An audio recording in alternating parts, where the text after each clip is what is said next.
Hello and welcome to Chats, a television podcast. I'm Alan and that's Magellan. Hello. Hello, Magellan. This is not your regular episode of Chats Television Podcast where we watch 2 episodes of a cult classic TV show every week with a focus on comedy and criticism. Yeah, this is a spin-off show where it's about a totally different character, maybe. But it's also about the original characters interacting with them in different ways. Yeah. Anyway, this is called Should You Watch? Should you watch? She watches. Should you watch? What are we talking about this week or this month, Alan? What should we watch or not watch? This month on Should You Watch, we are talking about the Disney Plus original live-action series, The Book of Boba Fett, which is the first episode aired December 29th of 2021, and it just concluded its season in mid-February of 2022. The Book of Boba Fett is a continuation of the story of bounty hunter Boba Fett after his encounter with the Sarlacc pit in Star Wars Episode 6, Return of the Jedi. The series stars Tamura Morrison, Ming-Na Wen, and also a bunch of other people. Yeah. A bunch of other people. We'll save the spoilers. We'll save it. And it is about them taking over for Jabba the Hutt, who was killed at the end of Episode 6, and also Bib Fortuna, who was killed in between that movie and now. We should just talk about spoilers real quick. We have a policy. We have a Should You Watch policy. You can check the show notes for what is going to get spoiled at what point. The Star Wars movies are going to get spoiled, just so you know. Yeah, so 1 through 6 at least. Yeah. Yep. And then we will talk about the show holistically without any spoilers for the show. We'll talk about the pilot and spoil that. Then we'll spoil the first 4 episodes and we'll spoil all 7 of this season of the Book of Boba Fett. Mm-hmm. Check the show notes for the timestamps. I should also mention that the series, like most of the live-action Star Wars stuff lately, was led by Jon Favreau and has multiple directing credits, with Dave Filoni and Robert Rodriguez taking the helm of many of the episodes. Yes, and there are things that happen in Book of Boba Fett that spoil the Mandalorian. Mm-hmm. So whenever I have not seen the Mandalorian, Alan has. Mm-hmm. We are going to limit our discussion of the Mandalorian to what is spoiled within the Book of Boba Fett, but It does spoil parts of the Mandalorian. And this gets into be clear in the show notes as well. This gets into the overall picture of the Book of Boba Fett, which was pitched as the Boba Fett story, continuing what happened, like I said, after the Sarlacc pit in Episode 6. And if you ever cared and you've read the comics or any of the books that have come out when there was an expanded universe, you know that Boba Fett survived that attack through various means. And there have been different depictions of what he did when he survived, whether he became a crime boss, whether he continued being a bounty hunter. It's been interesting territory because I think Boba Fett fundamentally is a character that writers really like to work with, because he's cool. He doesn't have a lot to say in the original movie, so it's really easy to fill in the blanks with him, like so many Star Wars background characters. But he's just particularly captured the mind of a lot of nerdy kids in the 80s and 90s, and it seemed ripe. It seemed really ripe for a story within that corner of the universe. Like, what does Boba do when he gets out of the thing? But like you were saying, this series is interwoven in the Star Wars expanded universe, which is where we're at with the Star Wars franchise right now. We had Episode 9 in 2019, and now they make Star Wars shows. And it's all one big media Disney empire. Ha-ha! It's my favorite character, Mickey Mouse.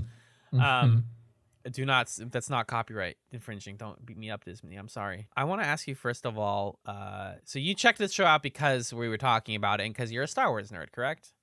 Yeah.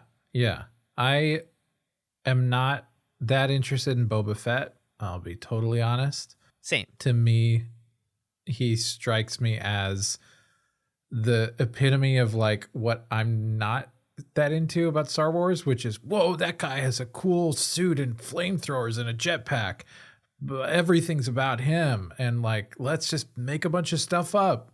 I that's not what's cool to me. what's cool to me is people having like deep moral conundrums and like overly complicated socio-political dilemmas. I'm into the prequels. That's cool to me.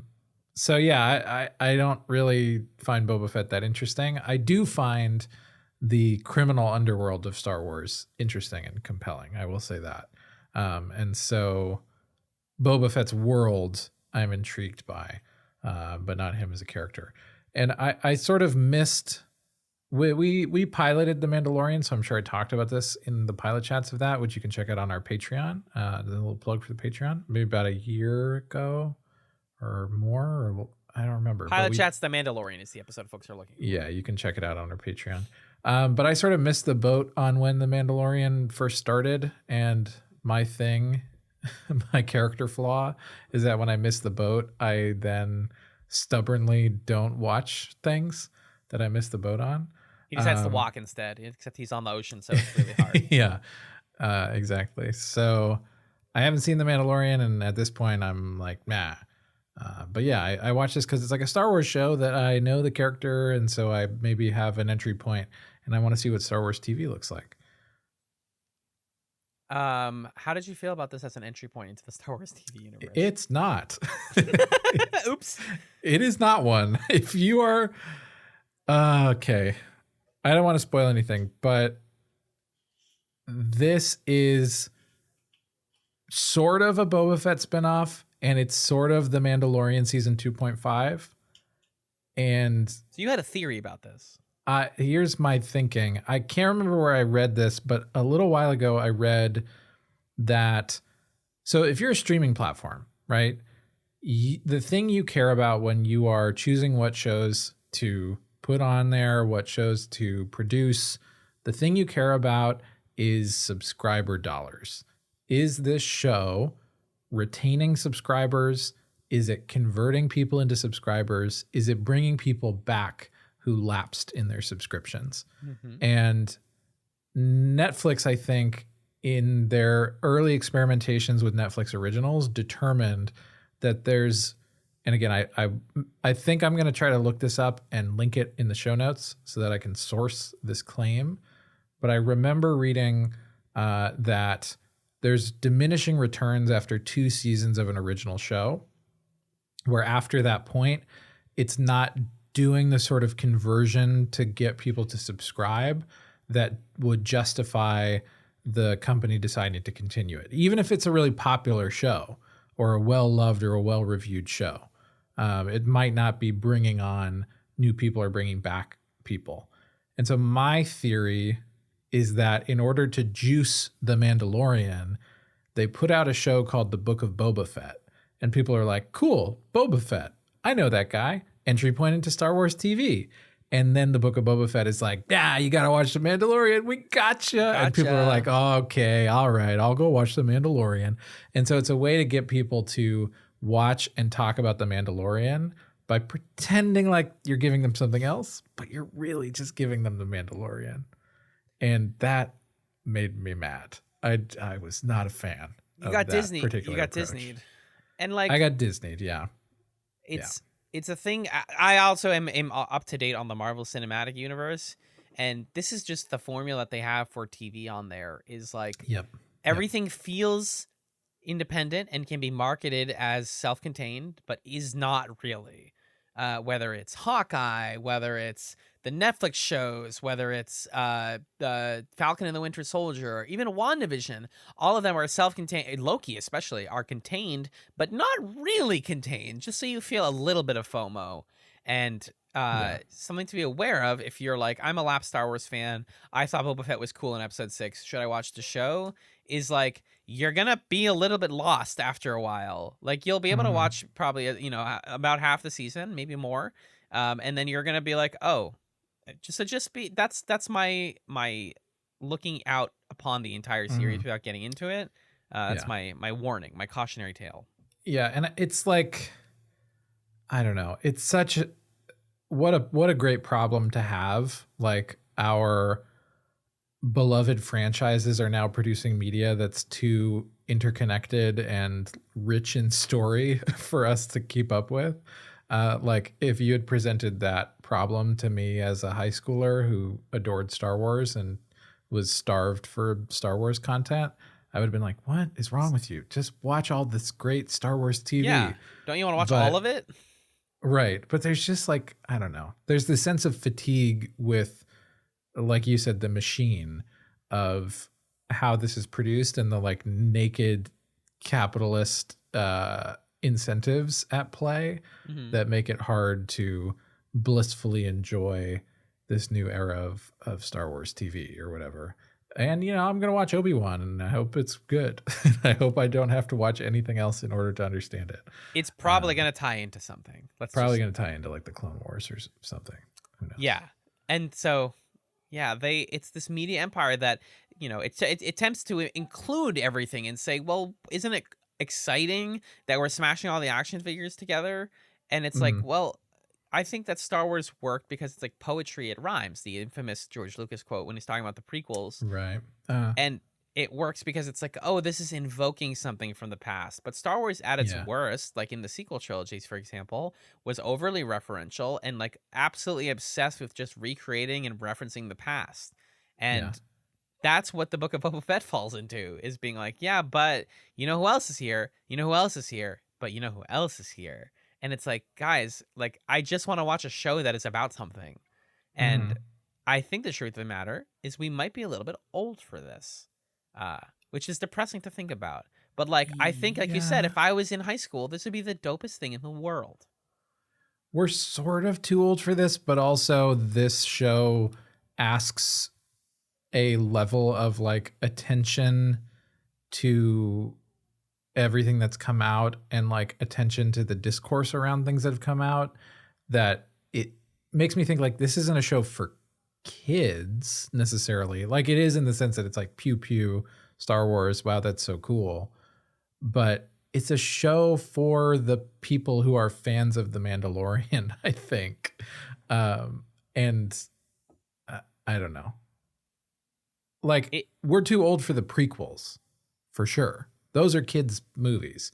But also the other thing you can say about the prequels is you can be a kid who has not seen the original series, the original trilogy, and know what's going on, because you don't actually have to know anything from the original trilogy to understand the events of the prequel trilogy, which is not the case for this show. And we were kids, right, when the prequel trilogy came out, is what you're saying. But like, yeah, and it's not even just the Mandalorian. Like it's broad.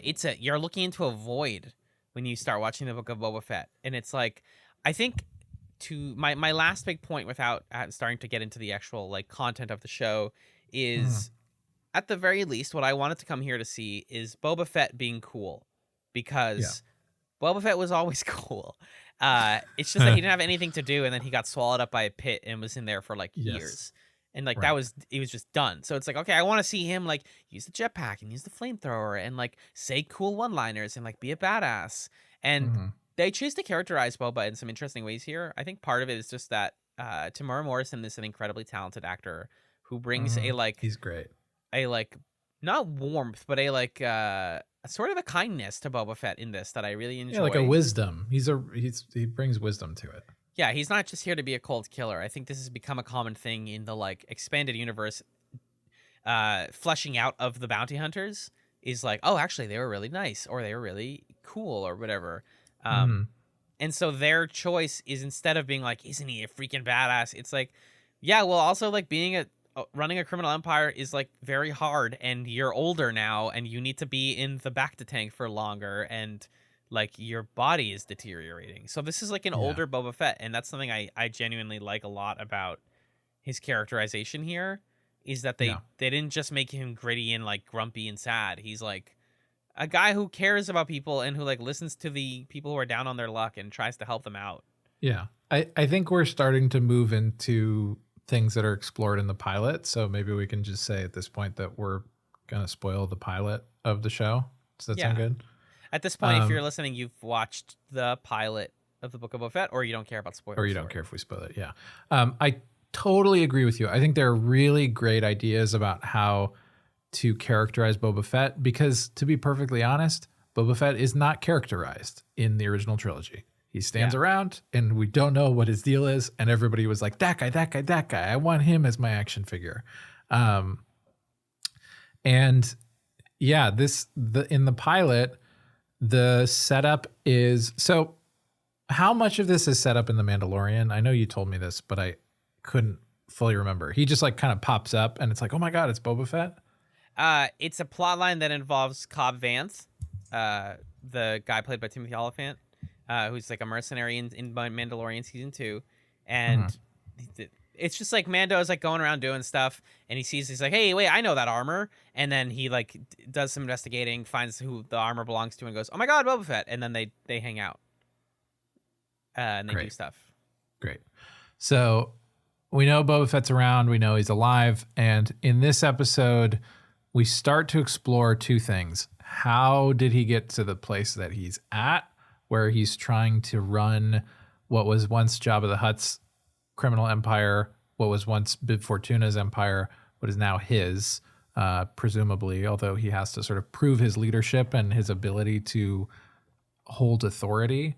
So we're exploring how did he get there and what is he doing in that role, and how does the way that he's trying to do those things differentiate him from Jabba the Hutt, Bib Fortuna, other characters who have tried to do or are currently trying to do similar things. And I agree with you. Tamora Morrison does a fantastic job.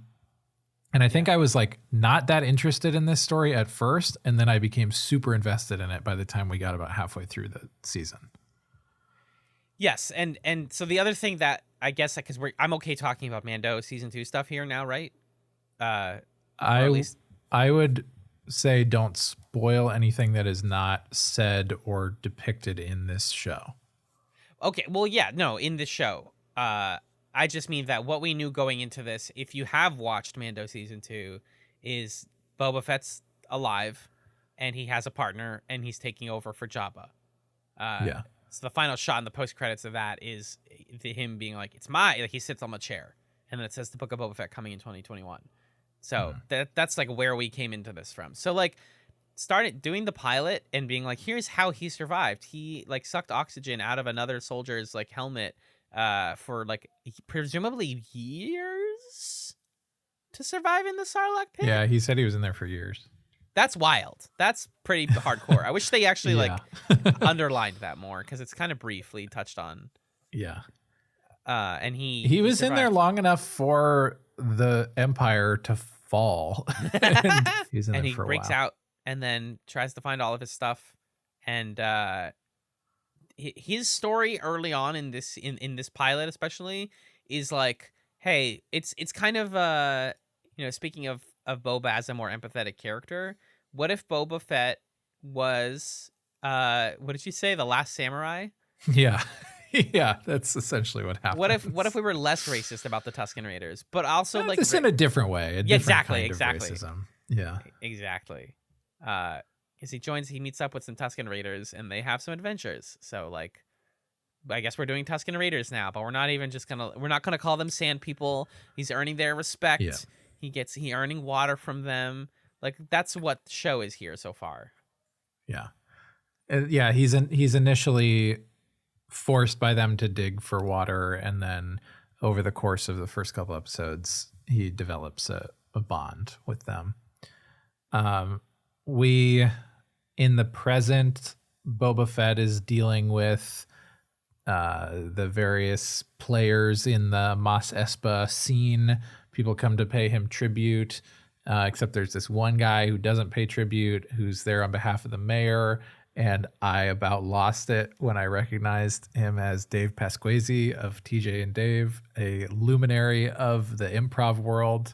It was like the same feeling as, I don't even remember who the comedian was. It was like Horatio Sands or something in the Mandalorian pilot as like a random alien. Horatio Sands.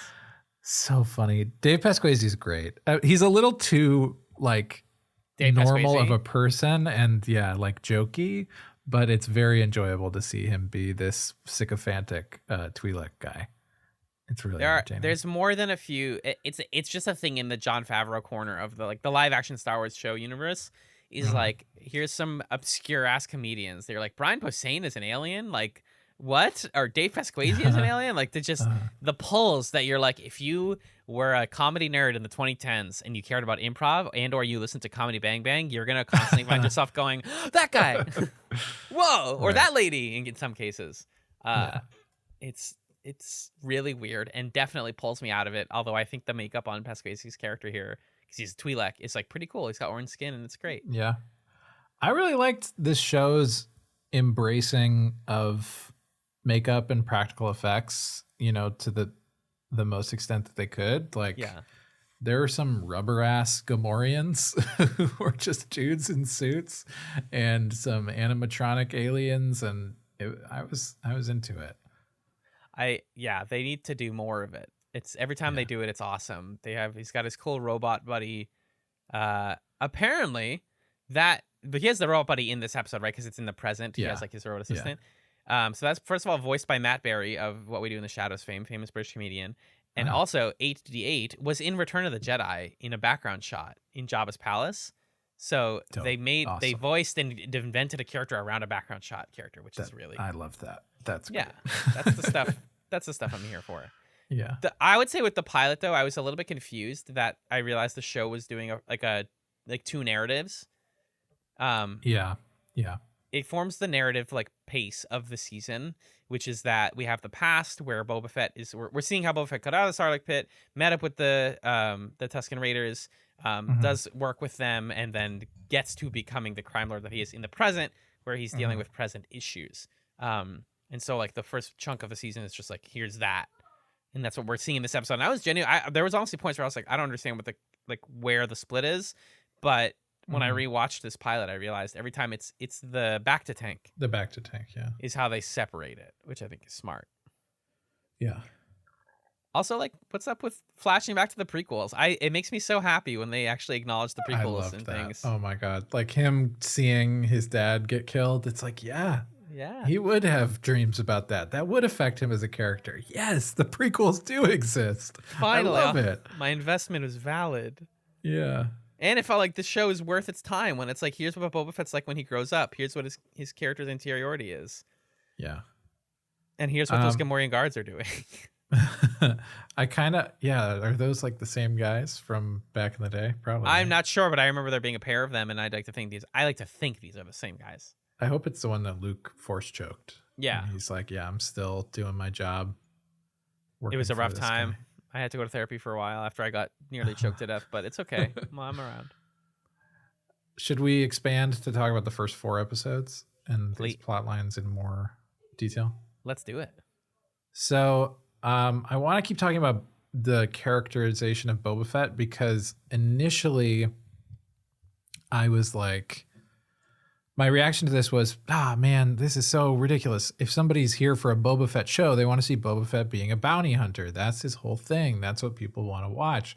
Why are you doing this thing where he's a crime lord and he's assembling this motley crew, this little family of people or whatever? It doesn't gel. It's not his character. And over the course of the first 4 episodes, what I liked is they were able to explore and explain how the various things that have happened to Boba Fett mean that he can't possibly be the old version of himself anymore. This guy had to survive in a pit for years. He's going to come out a different guy. His muscles are atrophied. He's older. Yeah. He's not going to want to be a bounty hunter anymore. And so I like that his whole philosophy is the people who run this criminal underworld are idiots who do things inefficiently, put people at risk, and I'm going to run things better. I thought that was great. Mm-hmm. And I think that also ties into him remembering his dad flying away. Oh, Dad, come back. Yeah. His dad getting killed because of his work with the separatists, and just all of these sort of tragic things in his life tying back to being at the whim of other people. So it makes total sense that he's going to want to be this crime boss guy. And then the other thing that was, interesting, I think they get really cheesy with him, quote unquote, going native with the Tuskens and that's basically what the trope is, right? Yeah. And he gets like a pathfinding lizard stuck in his nostrils, and he learns how to craft his Tuscan stick or whatever. It just is like very rote, but what's interesting about it is it instills in him this faith in the idea of like community and having a team or a tribe, as he says.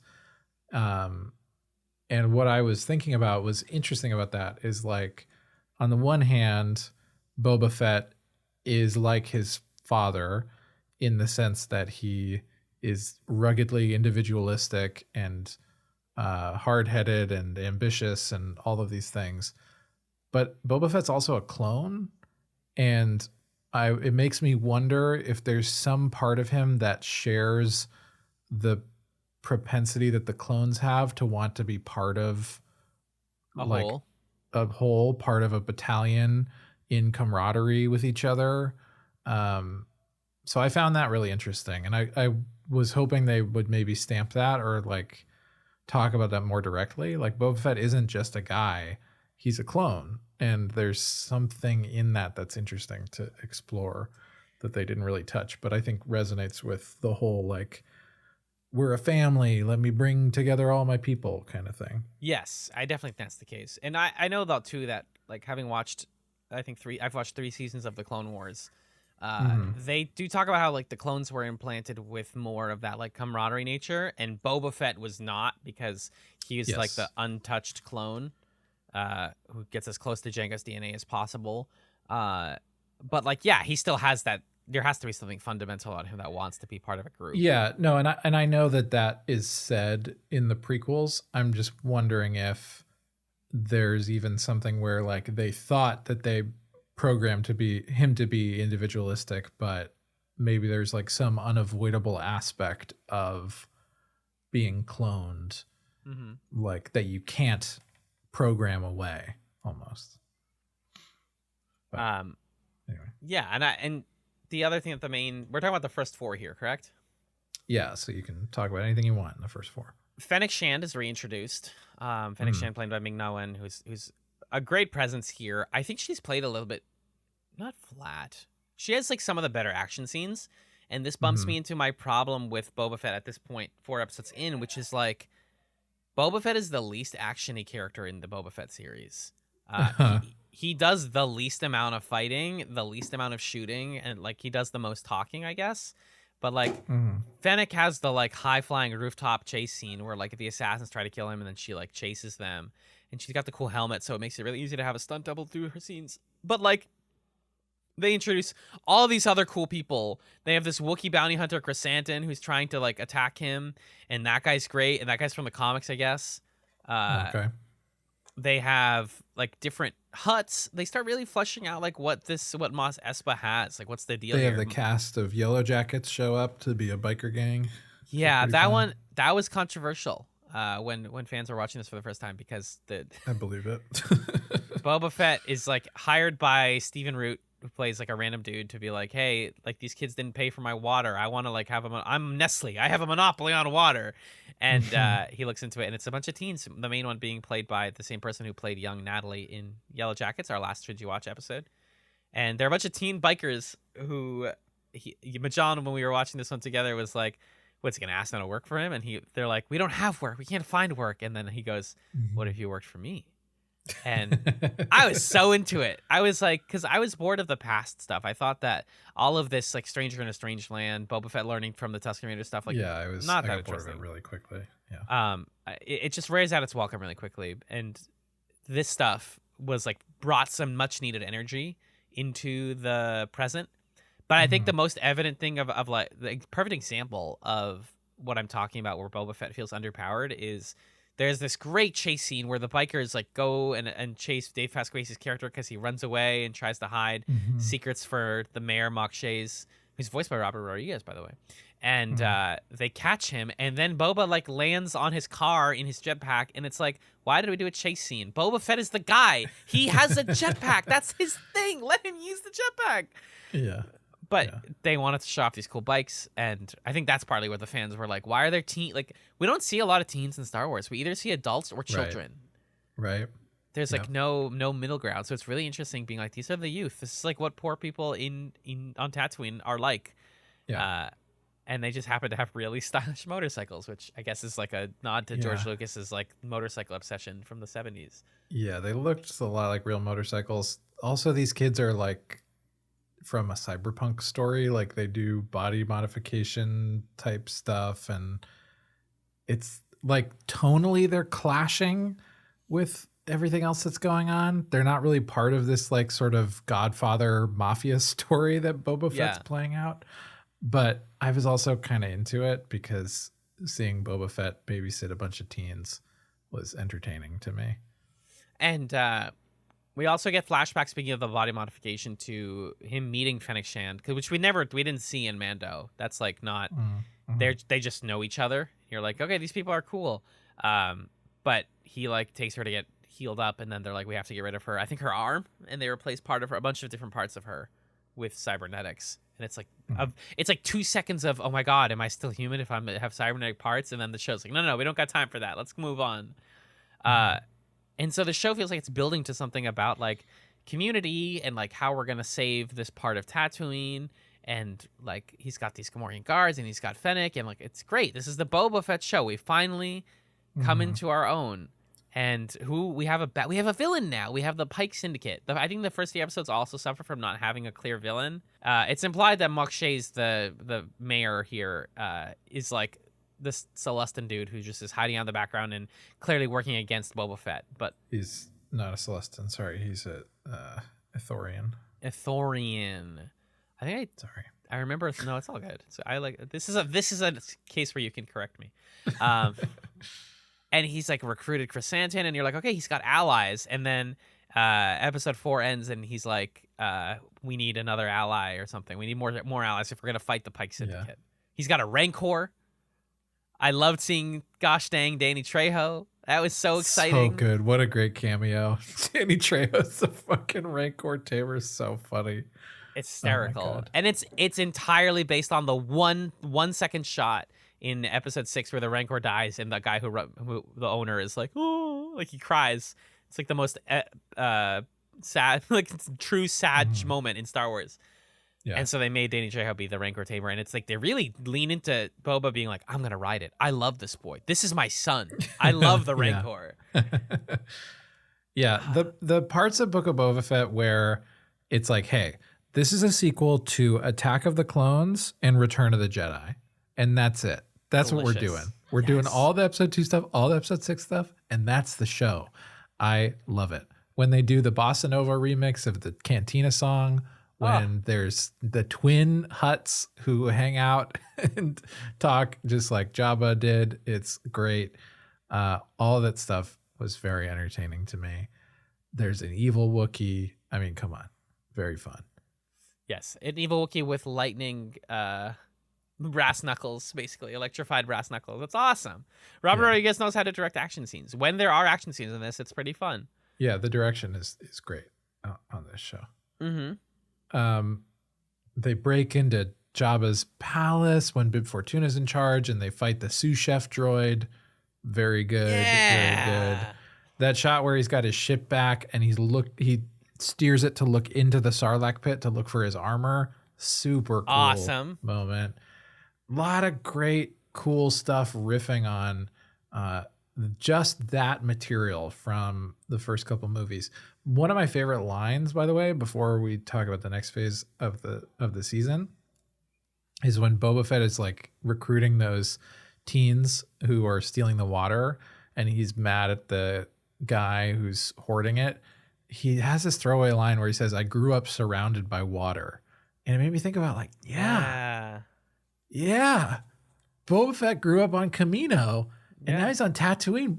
Wow. His environment's completely flipped. That's like one of the most clever lines. Yeah. It's so interesting. That's the kind of line we refer to on chats a lot as like a high five in the writer's room. It's like, oh my God, water, and then say like, whoa.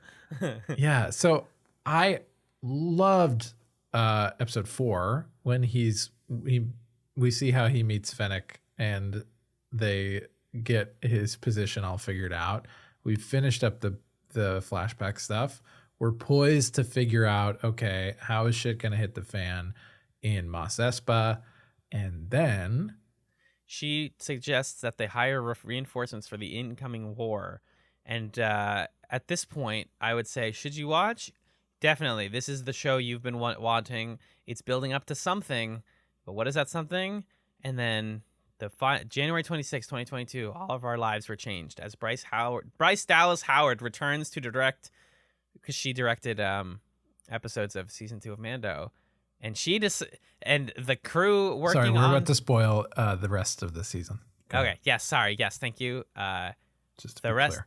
The rest of the season is Mandalorian episodes with a Boba Fett name plate scratched off. These are Mandalorian ass episodes in tone, in character, in everything, in content. These are Mando episodes. If you didn't watch Mando seasons 1 and 2, you can just leave. There are literally entire I think Boba says like maybe one line in episode 6, like maybe one line. I don't think he's in episode 5. Was he in it? Yeah, he's not. No, episode 5 is the most like, and I think it's cool, like right before the midnight hour to be like when I first watched this, it's like, oh, that's interesting. Like Mando. I didn't think this would be the season though.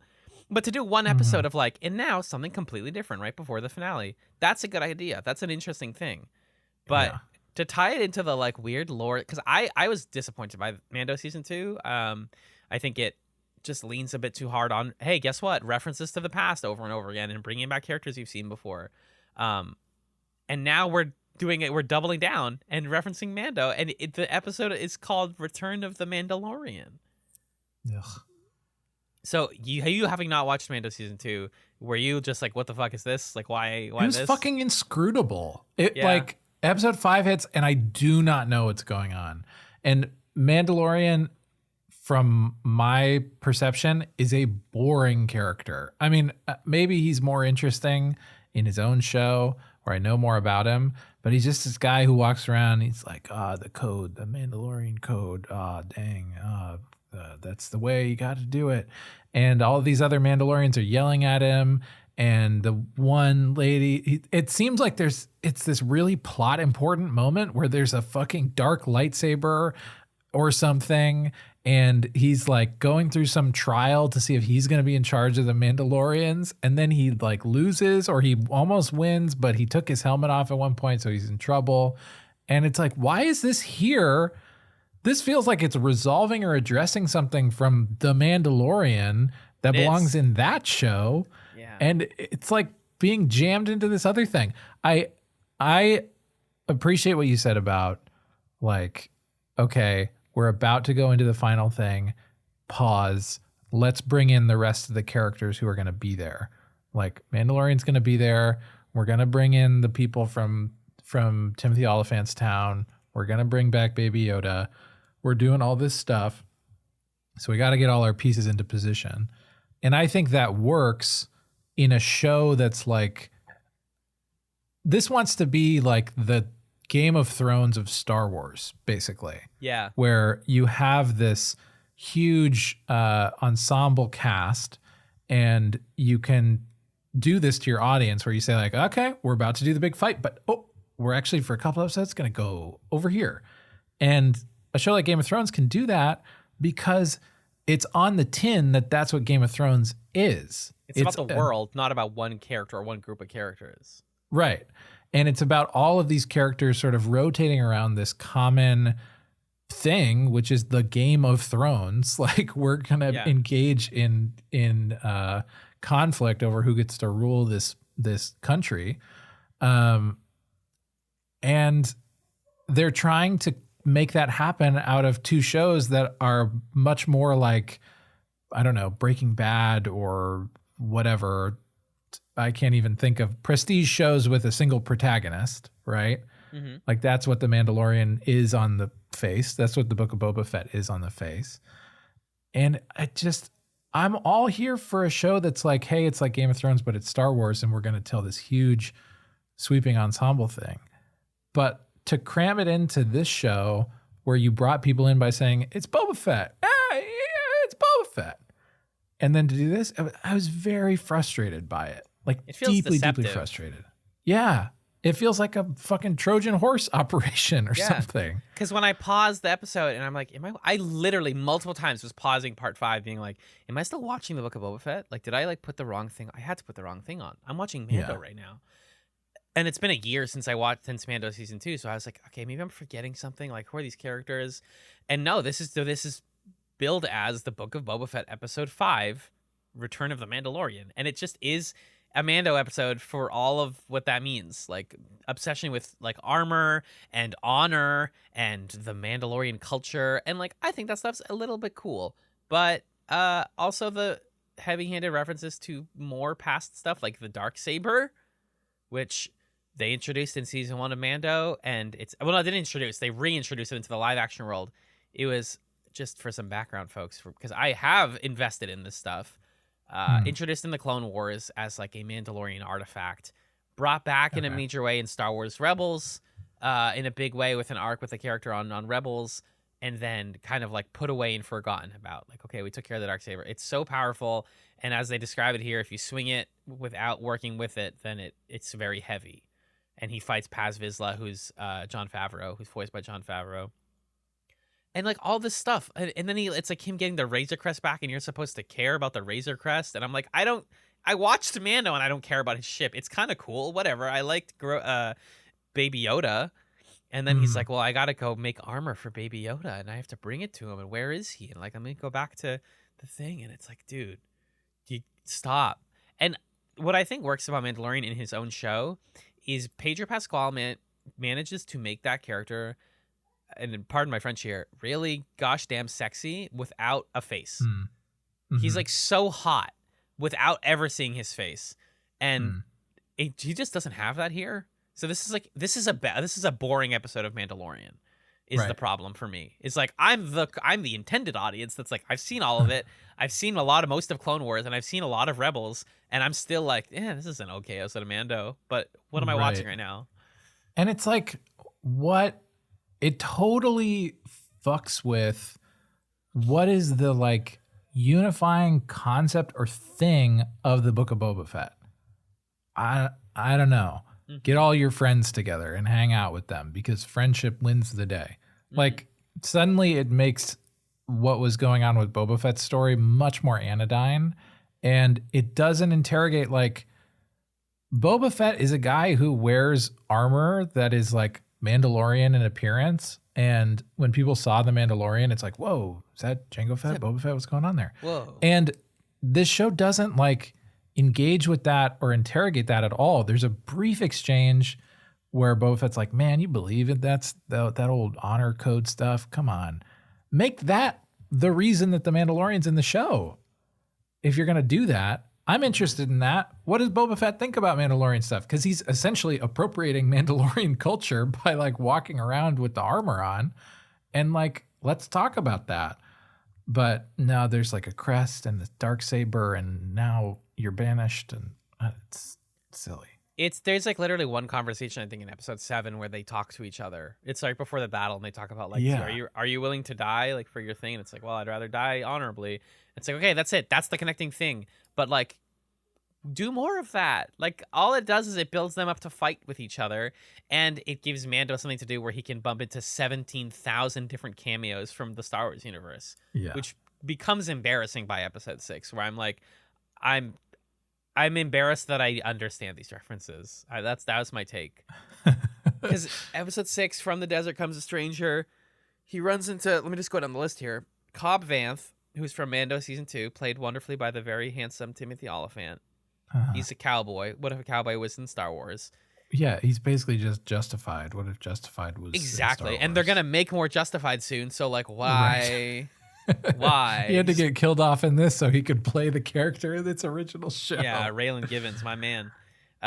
He goes to a forest world to be with Yoda, but it's Grogu, and guess who's there? It's R2-D2. Fuck you, that. Dude. Stop. I was already so upset, and then.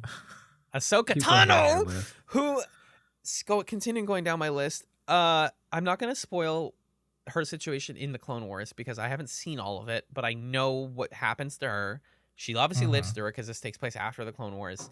But like, the basic arc of the Jedi and clones plot in the Clone Wars series, without getting into details, is, hey, the Jedi and the clone project in this entire war might actually be really bad for us, and the only way we can escape is by getting the fuck out.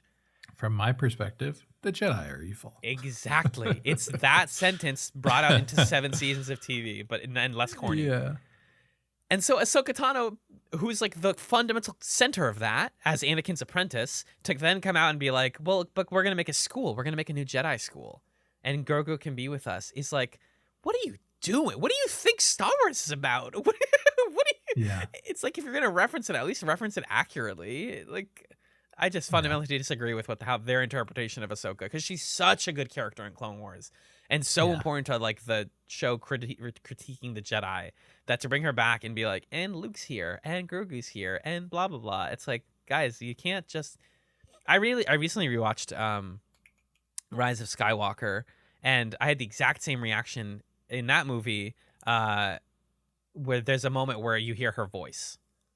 Without getting into detail. And again, I was like, you can't just bring out Ahsoka because she's cool to put on toys and posters. She is against this. She doesn't like this. Like, what, you guys don't get it. And that's frustrating. And then like Luke's back, which again, Luke was in Mando season 2. And like, he was? Yeah. Oh yeah, you told me that. And like Mando, because he's the one who takes Grogu. Yeah. Mark Hamill's older now, so they don't actually use him. They use another actor who has the build of young Mark Hamill, and they CG over his face a version of like of a young Mark Hamill. It looks bad, dude. I understand CG is hard. It's not even his voice. Like, who's voicing him? I think it's an AI attempting to sound like young. Okay. That's why it sounds robotic. I heard some bits there that, Then they don't make him talk a lot, and him running through the woods and stuff, like helping out. You're like, okay, this doesn't look that bad. In Mando season 2, it looks garbage. It was like so bad. I recommend you check that out. Cast somebody as Luke and say, this is Luke Skywalker. This is our new Luke, and like have Mark work with you guys. He's still alive. Like, just recruit him. Yeah. He wants to. He's done Star Wars stuff.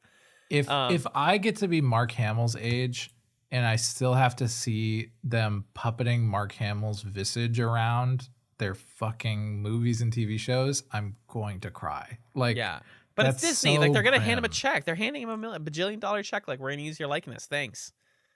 It sucks. Yeah, I'm sure they are. It's still grim, and just hire somebody else to play Luke. It's okay. At this point, the season becomes so allergic to doing anything new that it doubles down. And the one that was the most egregious to me was, continuing my checklist here, Cad Bane is brought into the present day plot line. And Cad Bane, if you watch the Clone Wars, is objectively the best character in that show. He's so much fun. He's a badass bounty hunter. He's like everything Boba Fett was in theory, but not in practice. But he's also smooth talking. He is smarter than the Jedi. He knows that they suck. He can betray them and trick them constantly, and it keeps working. He doesn't fail. He just chooses to leave most of the time. That's what makes Cad Bane great. And seeing Cad Bane in live action is like pretty sick. Like, it's they actually, like, that looked pretty good. I thought those whatever CG or prosthetics working there was dope. And he gets a cool moment where, he wins a 3-way gunfight because he's Cad Bane and he doesn't lose. But like, why? Why though? Like, why textually did you do this other than the blog writers are gonna really love when we put Cad Bane in here? Right. He's this like 11th hour bad guy just to be a face of the bad guys.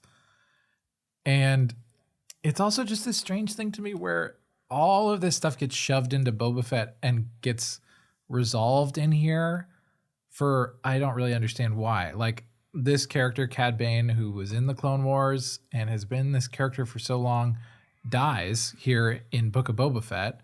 Okay, cool. The Timothy Oliphant guy dies here too. All right, great. Sorry, guys, that you had to die in like a random side plot of this show that I don't even know what it is. It's strange. Cobb survives in the credits of episode 7. Oh, okay. It's like they are cybernetically enhancing him in the back of the tank. Oh, okay.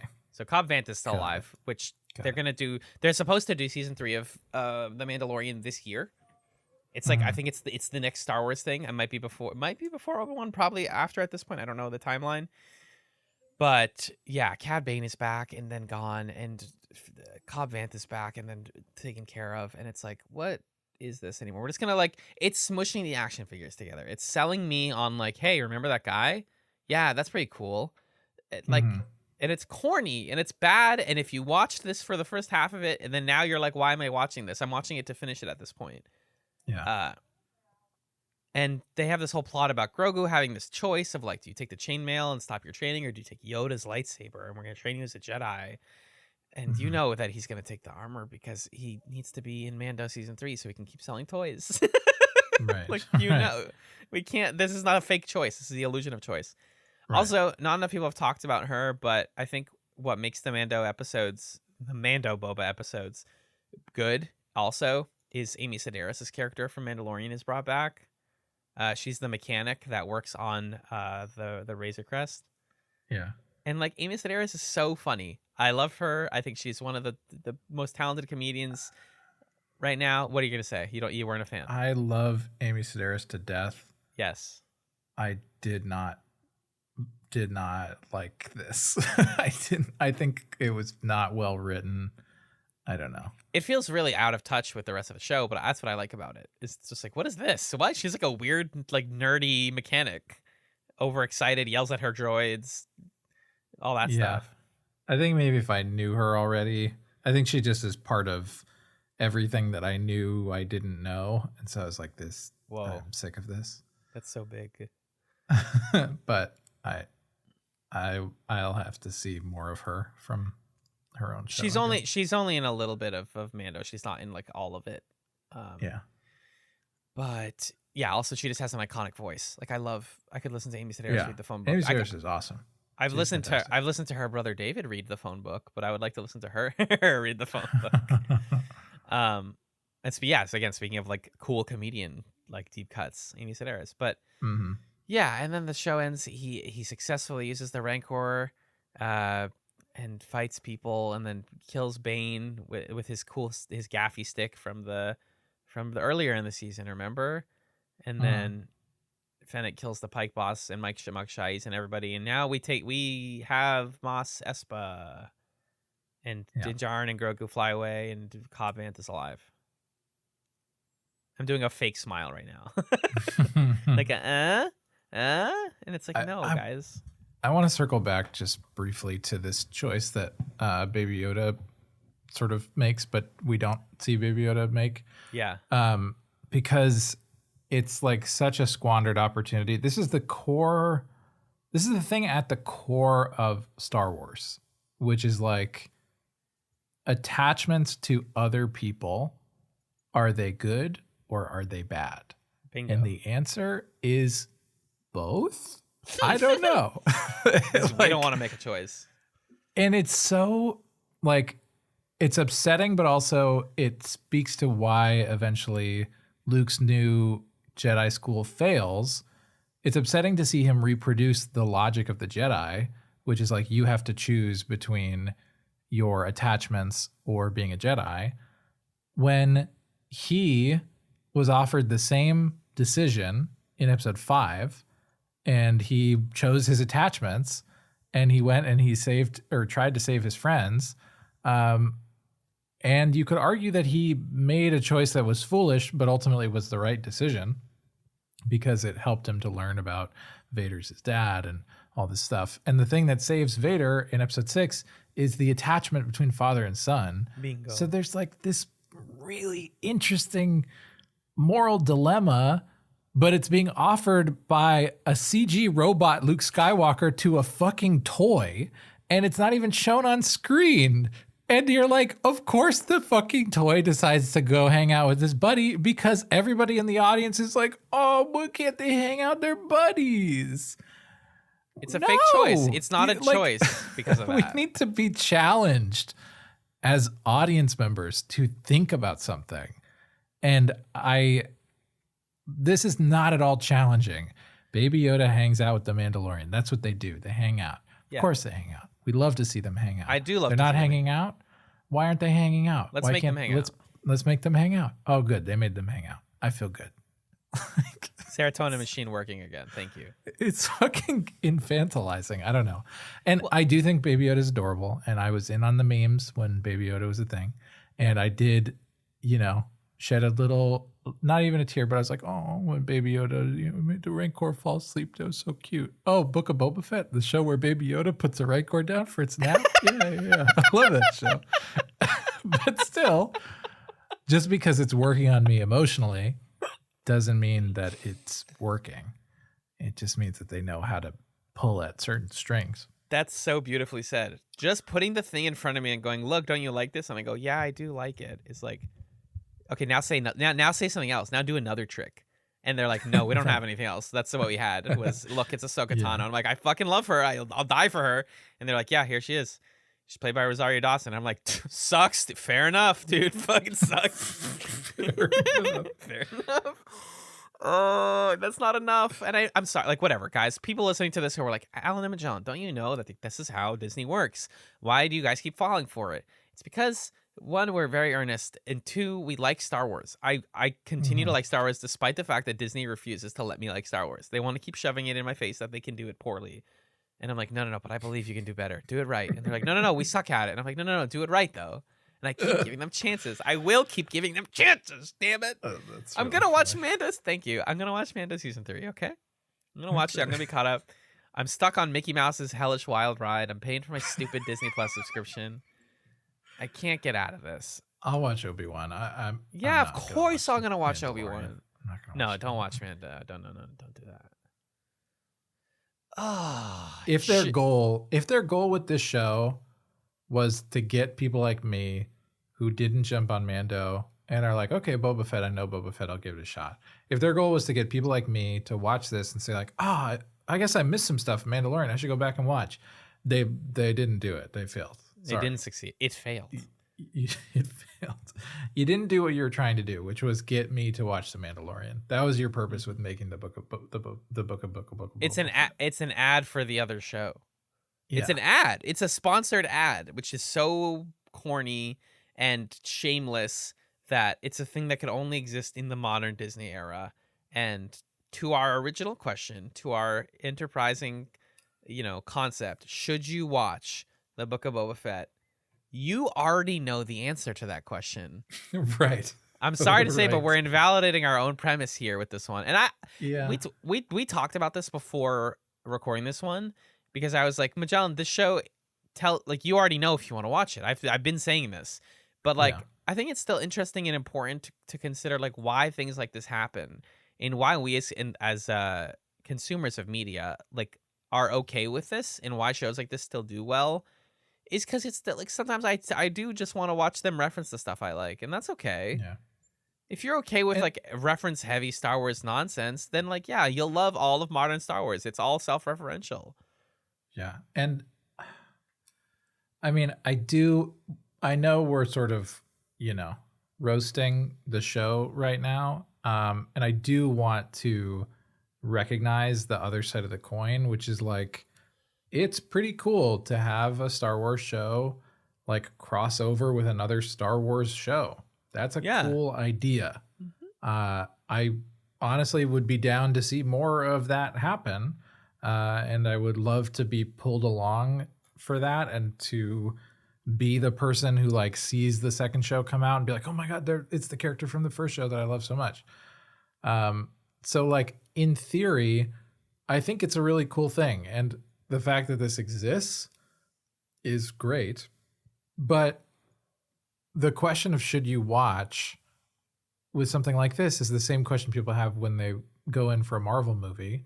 It's the question I had when I was going in to see the new Spider-Man movie, which is how much do I need to watch in order to watch this? Yeah. What's the barrier up right now? And it's a really hard... It's something where there's not an easy solution, right? Because we don't want every single story to be completely self-contained necessarily, because it's cool when things cross over. It's rewarding for fans and people who talk about this stuff. Mm-hmm. But we don't want the fact that these things cross over to be the point. And that's what this felt like to me. Yeah, or crossover is the point. Like crossover with a storytelling that incorporates like what is Mando about versus what is Boba Fett about works when those two things are about something. But Right. both of them, especially in their second halves, stopped being about something and became about the references and was just became the references. Yeah.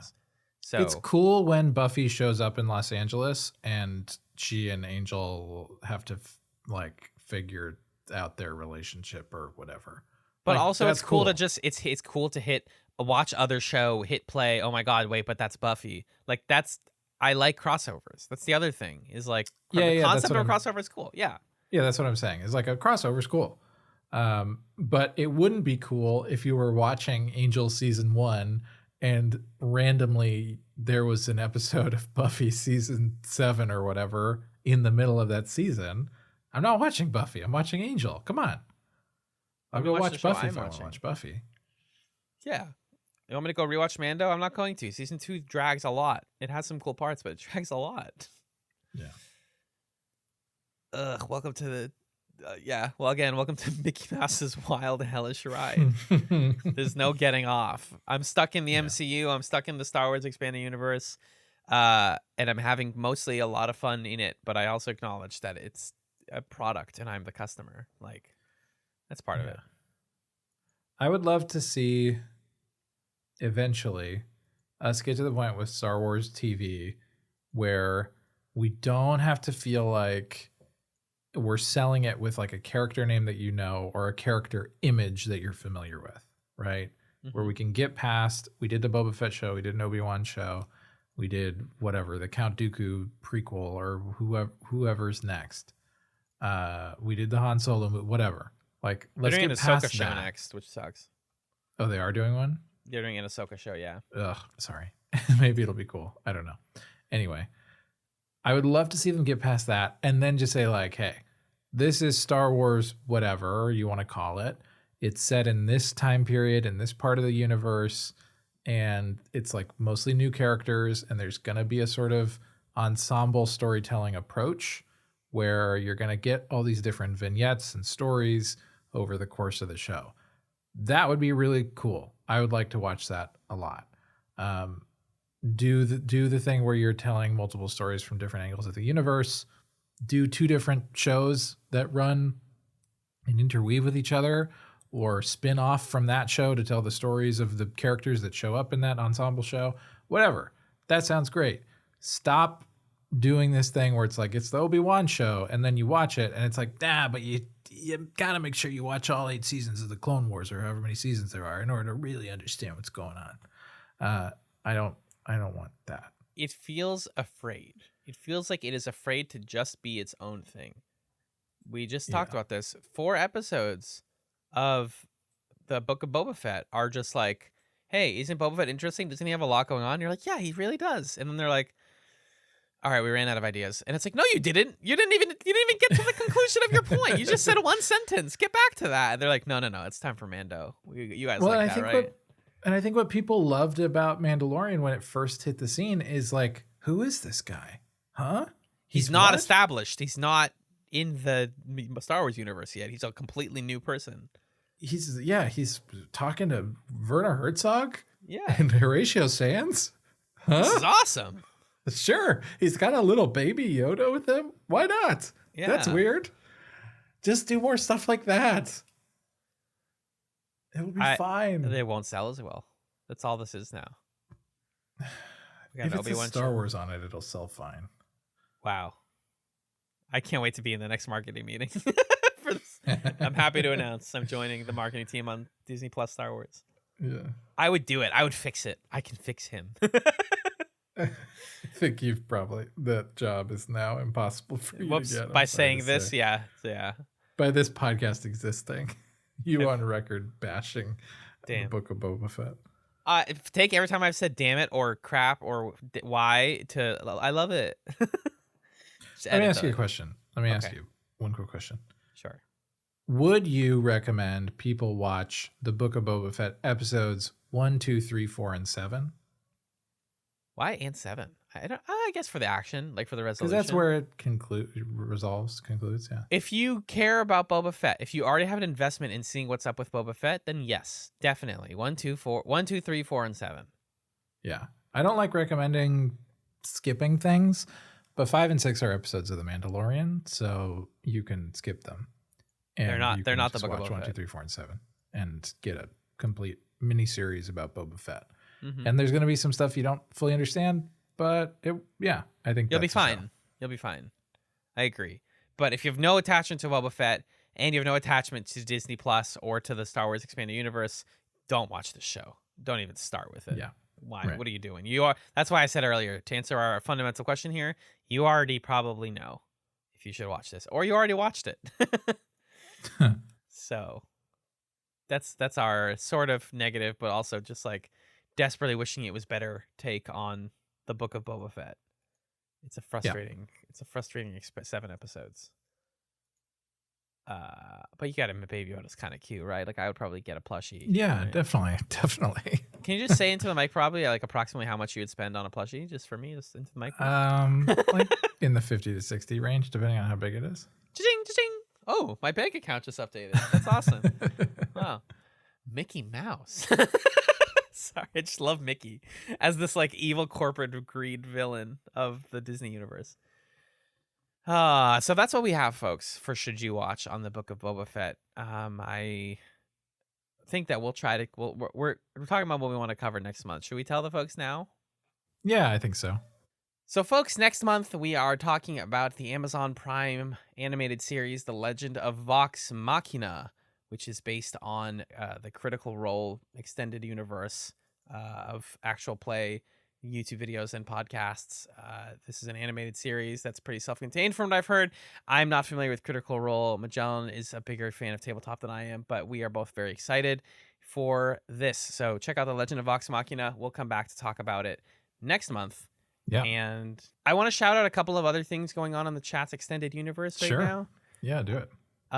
We are still working our way through Star Trek The Next Generation Season 1. If you kept up with us on Patreon, every December we pilot up a Star Trek show and decide which one to watch. And so far we've landed on TNG, and eventually we're going to watch DS9. So we've given ourselves 3 months starting in January to watch TNG Season 1. And we're going to be talking about you'll hear our coverage of Season 1 of TNG at the beginning of April, the first weekend of April. Yes, which is pretty cool. We've never watched it before, so we're first time Trekkies. We are nearly wrapped up with Twin Peaks: The Return at this point on the main feed, which has been a really exciting time with our friend Ryan. And we will be announcing our next season in the nearish future. And of course, if you like what you've heard here tonight, you can support us on our Patreon, which is patreon.com/chatspod. Where at just a few dollars a month, you can get all sorts of bonus content. Magellan watches the X-Files over there. Sometimes we watch pilots. We actually watched the Mandalorian pilot, like we mentioned, a little over a year ago with our buddy Six. We have done all sorts of stuff. We've even had an extended conversation way back about the Rise of Skywalker. So yeah, there's actually a few Star Wars related episodes on our. We ranked the Star Wars movies at one point, so there's a few Star Wars things on the Patreon. It's a veritable bounty. And I can also just do our sort of like short version of our plugs here. Chatspod.com, the main place to find all things chats. Chatspod, CHATZPOD on Twitter is a great space to find updates about our podcast. You can subscribe to Chats and give us a review wherever you listen to podcasts. And I mentioned the Patreon already. Thank you to Camilla Strader on all the social media platforms. Camilla, she's our wonderful podcast art creator. She rules. And I'm going out of order here, but we even have a subreddit. It's reddit.com/r/chatspod. I love it very much because our listeners make things for us there. Make content for us. We're sort of the Mickey Mouse, and they are the Star Wars in that case. But that's what we got, folks. Magellan, anything else you want to mention here? No, that's it. Thanks, folks, for listening. Bye, everyone. Bye.